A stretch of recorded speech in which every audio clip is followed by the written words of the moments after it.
Hello everyone. So now let's get back on our shoe. We have understood the concept of using surface noise, and we also understand the concept of using store morph targets. So let's do a combination of them and see how far we can take our shoe and not spend too much time and just using different morph target techniques. Let's see what we can end up with. All right. So on my noise here, I don't have this applied yet, so I'm gonna delete this. I'm gonna do another one actually. But before I do another one, I just want to store a morph target on all my subtools. All right. So actually, I'll also go ahead and organize some of my subtools a little bit better. I'm gonna merge all this. All right. So merge, always okay. It's okay. I know what I'm doing. Merge. So I'm looking at what I'm merging. Okay, when I'm merging. So and I can also press this to move the subtool down, or if I want to move it up, move it down, and then so when I'm merging down, I know which one I'm merging it to. So I'll merge down to this. So I'll end up having one layer with just all my subtools like this. All my IMM Rococo brush I created, and then I can just press rename IMM Rococo brush. Okay, and then this one is the handle. We'll just name it handle. Okay, so yeah, shift left click to unisolate my subtool, shift left click to isolate again if I want to. And yeah, I'm just gonna go through and press morph target on each of this. All right. Actually, hold on. Let me look at the points a little bit more. Okay, before I do a morph target, sorry, let me delete that. Let me pump the resolution up. So let's have 1200 resolution for this. 1002, pretty high. Storm of target.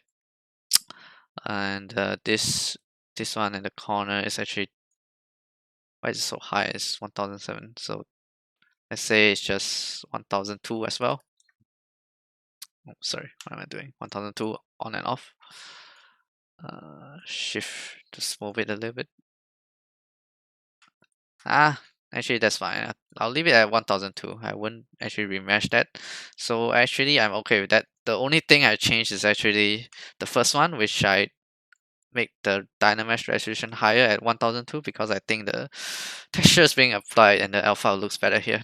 Okay, so sorry about the confusion there. And then I'll just look through my stuff. Yeah, we're good. So now I'll just press storm off target on all my subtools. So I'll go through storm off target, look through storm off target, look through storm off target. So now all my subtools has a morph target going on.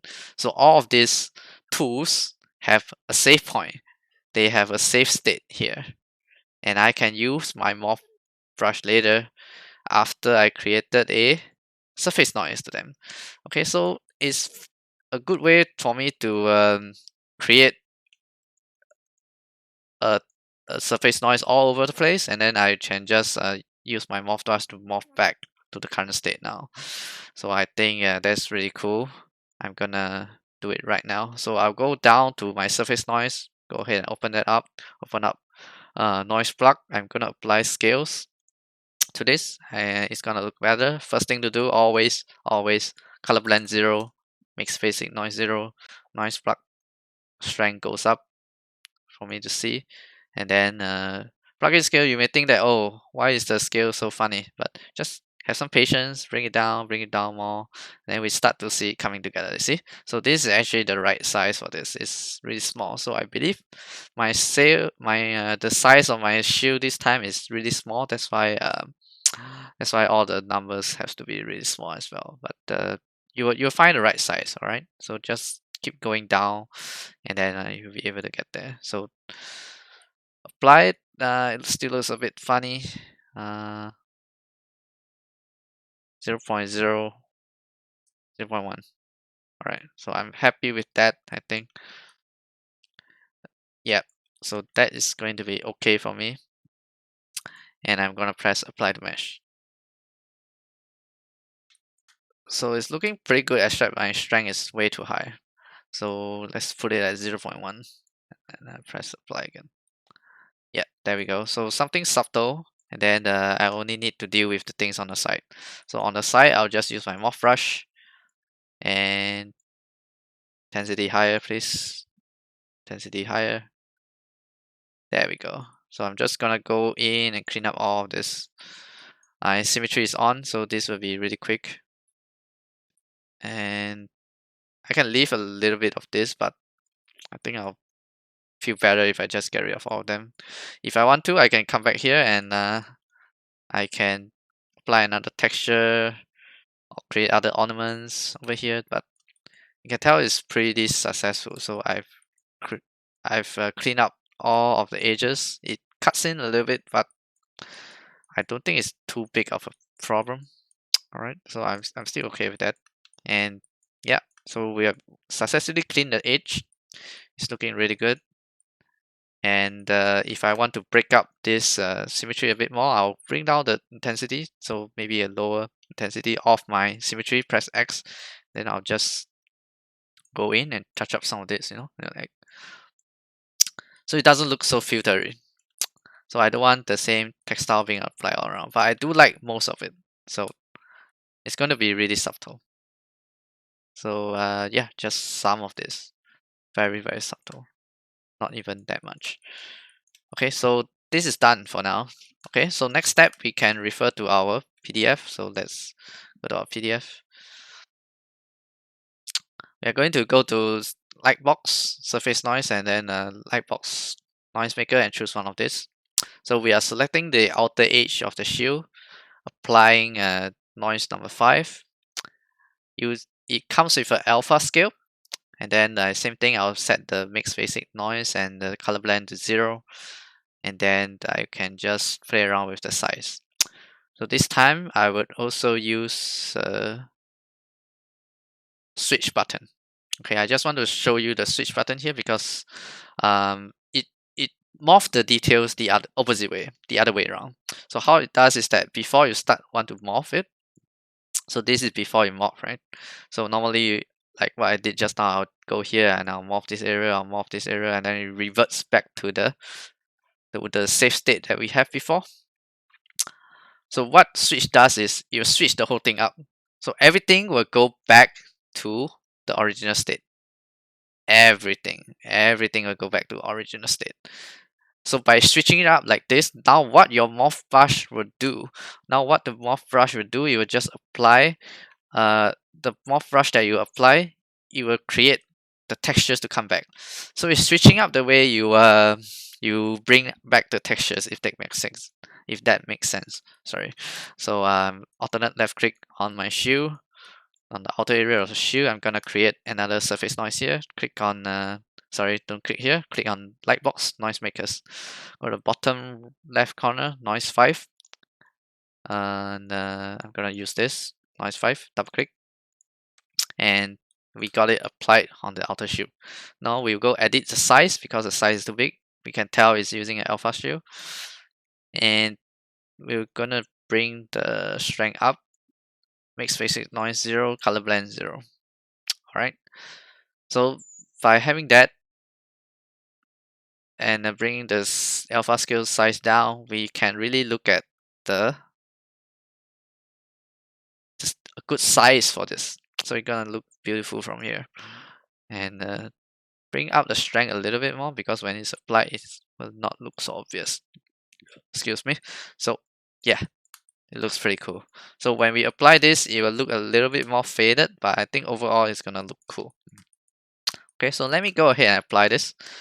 Apply the mesh. I already have my store morph target on. If you don't have the store morph target on, please store the morph target before you apply the noise. Alright, so I'm gonna apply it now. So I already have my store morph target created before I go further, and now I can go to the next step. So every subtool should have one individual morph target. They are packed. The history is packed to each subtool.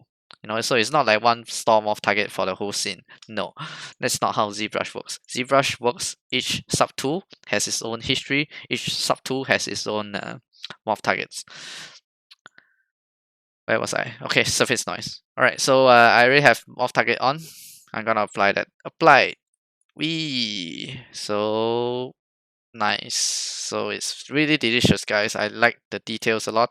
And as mentioned before, I'm gonna try out the switch method.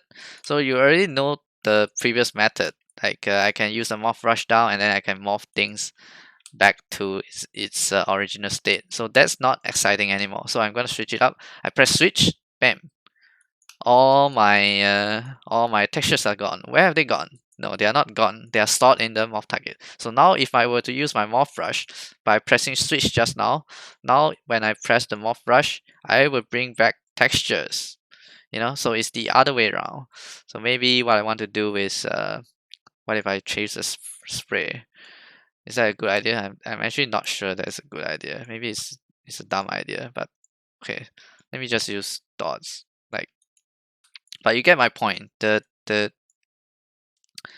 Our brush will determine where the textures will come out of. So I'm also careful now not to use my symmetry because I want this side to be different from this side. It's purposely done. And obviously I'm not gonna bring back this side. That would be dumb. I'm gonna do only on this kind of areas. So it's quite useful, guys. So I will bring the focus shift stronger to the edges. So I want some parts of this where it doesn't hit the edge to be really sharp. And if it does, I want to bring it back. Ooh, so I'm just undoing that part. Alright, so I think that's pretty cool. You got the idea about switch. It's just literally the opposite way of doing this, and it doesn't apply the textures all over the place. So think of it this way, like we have surface noise being applied on everything. By pressing switch, we now have a button on our morph, and then we can apply all the surface noise using one brush, and then we can get different areas with the textures to be formed. Yeah, so both methods are actually really fun, isn't it? Like we can really make use of this. So let's say if no matter which state you work on, it's better to just stick on one state, because I think if you try to switch it back, it's gonna be so confusing. Yeah, it's gonna be so confusing. So I think I'm fine with that. Okay, so we have applied surface noise here. We broke it up. The first one we use plugin noise. We broke it up, and then this one we use Lightbox noise. We broke it up. Last one we should do a surface noise on this guy, and then we should use a alpha one. So let's see what our PDF says, and we'll go from there. Alright, so you can see the PDF how I done it is also a little bit different. So just good reference for you guys, additional reference. Okay. Alright, so actually there's another step. I almost forgot. We should do a clip curve, and then we can do a control shift click to cut off some of these edges, bring some really nice details to spice out our model. So let me do that. Clip curve, number 9. Control shift keys. I skip the note, and then I'll just press number 9 button and hold control shift. I'll start cutting up some of this. Okay, I'm purposely making some small cuts. I want this to look more wear and tear going on. Like there's different scars all over the place. There's different fights that chip off different parts of the shoe. And it's going to look cool. The mentioned this before. You can press Control Shift and you press alternate once. You can make it more curved brush. So maybe some parts of the shoe there's a bit more curve cuts. And then I also mentioned before, if you do a Control Shift and then you hold down double tap alternate, you have another straight line. So you can double control your cuts. So maybe there's a cut that's like this. I think that's still too much though, so I'm just demonstrating, but maybe something like this. Yeah, that would be pretty cool. So create some nice cuts, maybe not too much, but it will actually be pretty cool when you have something subtle but nice. I think some of this what I'm trying to do here is actually pretty natural, but I actually want it to be even more subtle. So let me try again. Alternate Control Shift and then alternate left, alternate. Ah, still too much. One more time, boys. One more time, I believe. Okay, so this, I think I like that. Okay, so I can use my number 6 brush. I can come in, so you're not limited by anything. You can use any of your brushes. You can make things look really cool. You can extend the cuts. Number 6 brush of cracks, really good for that. Yeah, so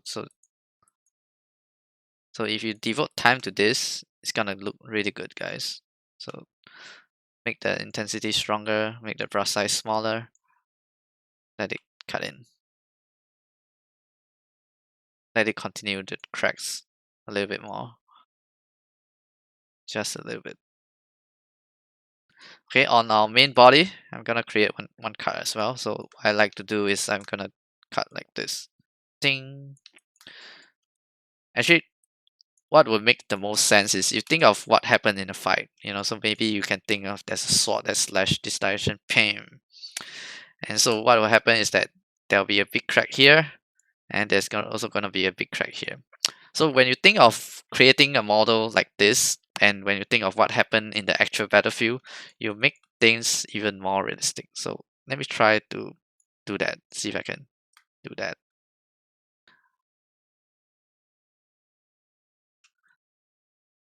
So I'm gonna try to do one cut here.